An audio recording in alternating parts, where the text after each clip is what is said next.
Nhlanhla Lux, Young People's Government. So I promised a few people that I will do a basic gun safety exercise, a short video that can literally teach absolutely everyone, even a young kid that's listening or watching will know the basics of how to handle a gun as safe as possible. So there's many instances why anybody would have to handle a gun, right? So most of you ladies, your boyfriends, they get drunk, or your husbands get drunk, they hand over the firearm. Not even just husbands these days. Girls have guns. They also hand their firearms to someone else who's not drunk, and that person puts it in their handbag. Or maybe you get home and your uncle is passed out on the couch and the gun is here. You realize he's passed out. You take him to the bedroom, but the gun is here. There's kids in the house. You don't have a choice but to handle that firearm. The first thing you do is simple, right? I've got a gun here on the floor.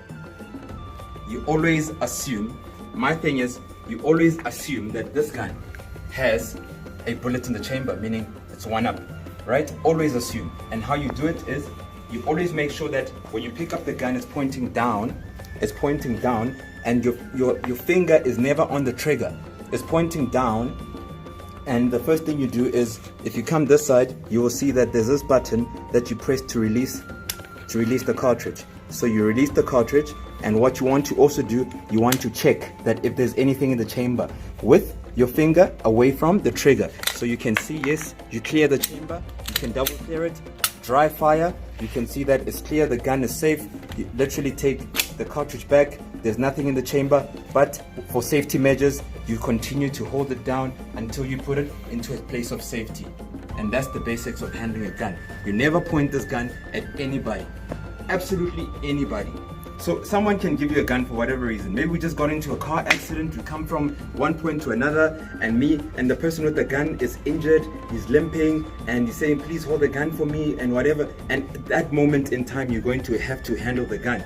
What do? Again, you assume that that gun is at its most unsafe, meaning there is actually, that's what you assume. You assume that there's a bullet in the chamber, meaning there's one up, right? So when he gives you the gun, this is how you take the gun.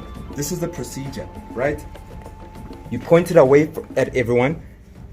Trigger, finger not on the trigger here, on the side of the running down the chamber. And what you do is you drop the cartridge, you check inside the chamber if there is a round. From there, you double check it, dry fire.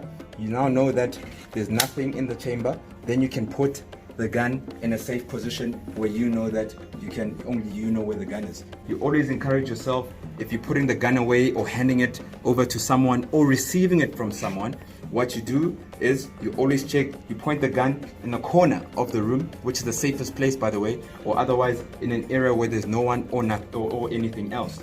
Quick tip, finger off the trigger. You double check if there's a live round in here. Why do I double check if there's a live round in here? Let me show you why. A lot of people think once this is done, once I check this, and people think that because there's no cartridge in the gun. A lot of people think without the cartridge in the gun, as you can see, the gun is not dangerous. It's very dangerous. Why? Have a look. The cartridge is here, and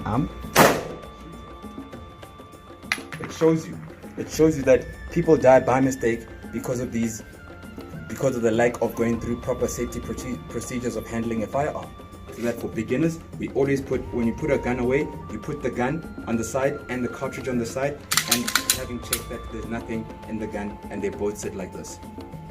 Only when you need to use it, then you put everything in place. Sorted.